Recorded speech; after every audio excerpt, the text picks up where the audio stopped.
Hey, welcome. My name is Andre, And I'm Hailey. and today we're going to be walking you through permission sets. Doesn't that sound exciting? Yeah. Sounds So, fun. yeah. So, in these videos, I'm going to be playing the role of the Echo expert. I'm still just, acting like a Echo expert. But I'll be doing that, and then Haley's going to play the role of brand new to Echo. She's never seen anything about Echo, and so together I'm going to try to teach, and Haley's going to be you. So she's representing you. She's going to ask me questions as whatever you think as we go through it, and we'll try to talk through the things around permission sets. Okay, so what do you think of when you hear the word permission set? What does that sound like it is to you? Because I'm not sure we love this name, actually. But yeah, what is that? What do you think that even is? I honestly wouldn't have a clue. Yeah. I mean, to me, it sounds like almost something that's constricting, Yeah. maybe. Yeah, I sure. don't know. Yeah, no, that's good. That's good.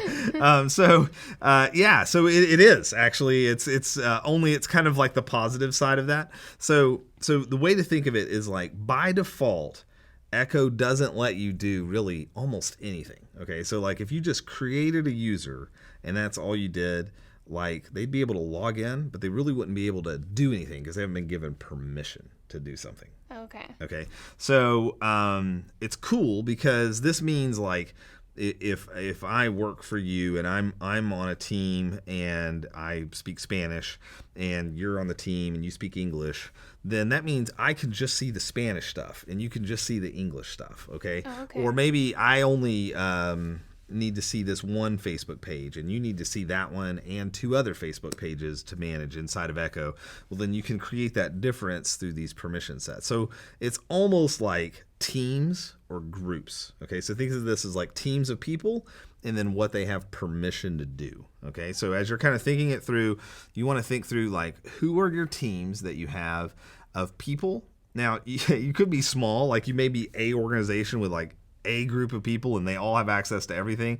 That's totally cool. You're still going to at least have one permission set. So by default, you got to have a permission set. And then just in case people are like, cool, I'm not going to watch the rest of this video, this is the key thing you have to know. 99% of the time, if you have like created an integration with a channel in Echo, so like if you've added a Facebook page or an email or a web chat or WhatsApp or whatever it is, and you're like, it's not working in Echo, 99% of the time, I mean, there's 1% where it could be totally us. So 99% of the time, it is probably that you have not given yourself or the user permission to use it. Okay, so if you go and like add a Facebook page to Echo, but you don't create a permission set or add it to an existing permission set, nobody's going to see it. And it's going to look like it doesn't work, but it's just because no one's been given permission yet. Does that make sense at kind of a top level? Okay. Yes. All right, well, let me hop over to the screen here, and I'm going to show you in this demo account permission set. So this is under users permissions in the admin section.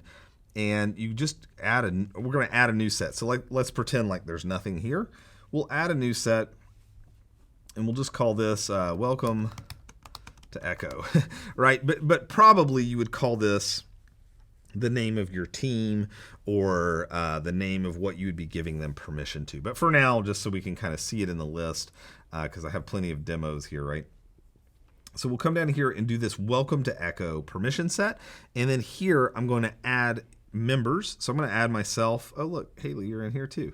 So Hailey and I are now inside. We're members of this team, this permission set called welcome to Echo.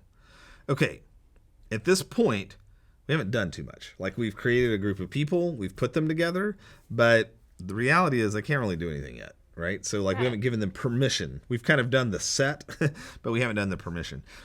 And maybe before I even talk about that, just for a second, let me just kind of help you understand. The reason we're doing it this way is, if you only have 3 or 4 people, it probably doesn't feel great to go through this extra step. But if you have 100 people and you really have dialed in these different teams and what they have permission to. Now you just take that new person and you just add them to an existing permission set and you're done, right? Instead of having to go through and say, they get access to this email and this Facebook page and this chat. Now you can just do that once for the permission set and then just add the people in and out as you need to. Oh, that's easy. Yeah. Or if you add another Facebook page or something in the future that this same team needs, then you would give them permission to. Okay, so think of it as like it's kind of a little extra work on the front end, especially as you're small. But as you begin to grow, you'll see there's a lot of power in this, not just for permission sets. So stay tuned. I'll tell you another really cool thing in a second. So in addition to this, we have our members. Right now we got Hailey and Andre hanging out in there. And then we also need to give us or this permission set permission to do something, okay? So what we have here is this like list. So see all these there's tons of different things in here. At the top of this list, these are like integrations that we have, like channels that we have. So ours are not going to be that exciting sounding because this is all like demo stuff, so it's a little less clear what this would be. But as an example, if you're doing email ministry, then that domain that you use for email, that's going to show up here, okay? And so if we wanted this group to have permission to that email, we could do that. And you can kind of see it popped in the background here. Or similarly, we have a Facebook Messenger. Maybe you want to give them access to Facebook so that they can do private messages. Then you could do that here. And so I can kind of scroll through that list and see these different little icons. This is Telegram. Or maybe I want to give access to a particular phone number. So I can scroll through there to text or to do voice calls. Or maybe I want to make it so that you can do a chat. Whatever those different things are, you can put those in here, okay? So at the top of this list, Hailey, you're going to see a list of integrations or channels that have been connected into Echo. So things that you've kind of integrated into Echo. There's a different video on that, on how to do integrations. But in this video, we're talking about the permissions of it. So after you've set those up, this is where you go in and set those permissions. Okay, so that's part one. Does that part make sense? Yes. Do you have questions about that? No. Great. Not so far. All right. So if you have questions, then sorry about that. So part two is down below. And this part, honestly, like it's gonna get some love soon. Right now, it kind of uses this same, I don't know what that is. Maybe like it almost looks like a fuel gauge or something. So these are like things that you get permission to do inside of Echo. So this is our way of letting you not only control what channels they have access to, but it also is a way to control what kinds of functionality you're allowed to do in Echo. So as an example, you may want this team to be able to see all the claimed conversations. Well, this is where you would do that, to kind of give them permission to do that. Or maybe you want them to be able to use the advanced queues so that they can search and sort and do some different things. Then you would use this item here. There's a bunch of these here, and we probably just need a separate video that just talks through what each one of these options are and does that. So we won't do that in this video, but just to kind of hit a couple of highlights, maybe you want people to be able to share the full resource. This is where you would do that. So this is, in addition to the channel, this is where you kind of unlock advanced features of Echo. And so again, if you do that, though, just remember you got to do that for every permission set that you want them to have that permission to do it. Yeah. So if sharing the full resource is important for you to do, then for all of your team, then that means every permission set that you create, right, you probably want to just add that in. Okay. How's that feel so far? Feels good. Okay. Amazing. All right. But wait, there's more. Oh. So that's kind of the big idea is we've got a permission set. It's comprised of two different elements, right? So it's comprised of the users, the people, and the permission of what they have to do, right? So those are the two things that create the permission set. Right. So now that we have that, because the permission set is the people, but wait, there's more part that I said a minute ago. The wait, there's more is that you can also run reporting around that permission set. So what's cool here is you could, if you think of that now like a team, then when you're in reporting, you can go in and choose this reporting as the permission set that you want to run the report against. And so maybe if you have a team of 100, and let's just say you have 10 teams of 10, then now you could go in and see how that team did, just that team. So you could run a report on just them. What did they accomplish? What did they get done? So this is super cool. Again, if you're a team of 5, it may feel like, well, this feels kind of weird because I can know what this one person does or doesn't do. Yeah. But as you get bigger than that, this makes a lot of sense for you to have that. So the smaller team, you may not find a lot of value in that yet. Of course, we're hoping that you're going to continue to grow. I think that's actually what Echo really equips you to do, is to scale and grow.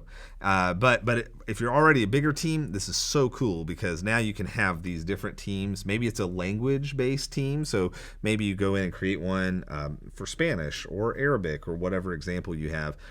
Or each one of those, and then you have team members inside that language. Then you could run a report and say, show me everybody that's in my Arabic team. How did they do this month? Does that make sense? Yeah. Great.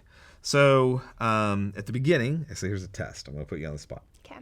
At the beginning of this, I said 99 times out of 100, right? 99% of the time, the problem is you've created something new and it's not working, right? Mm-hmm. What do you probably need to do next? If it's not working, you've done the thing, it's not working, what's the next thing you're going to make sure you've done? Where are you going to go? I'm going to go to permission sets, yeah. And I'm going to make sure that I gave myself or whoever it is the actual permission to do so. Yeah, and that sounds really basic, but like I helped make it and I will forget this. So like I'll like set it up and be like, I'm not seeing it. And it's like, I got to go give myself permission to be able to see it, or I've got to give the team member permission to see it. So just I want you to think anytime you're like, I've just added a thing, it's not showing in Echo, your next thought should be, go check the permission sets. That's good. She did good for being put on the spot. That's great. So that's permission sets. They're really powerful. You can add the different permissions for not only the channels, the integrations, but also different like advanced functionality in Echo. And then you can also run reporting on those permission sets. One last thing that you can do is you can also have the ability to transfer to permission sets. So this is super cool when you're in a conversation. You can transfer that conversation when you're like, I don't know who to transfer it to. You could just be like, transfer it to the XYZ team, and so you could see that as an option too. So it's again, think of them as teams that have permission to do things. Okay? As always, super pumped to have you on Echo. And if you have questions, contact us. The way you got this video, look at that email, and it'll give you details on how to best have conversations with us. It'll show you who your client rep is and help you through this process. But we are so excited to have you join the Echo team. You're going to love it. It's really cool. Thanks for taking time to watch with us.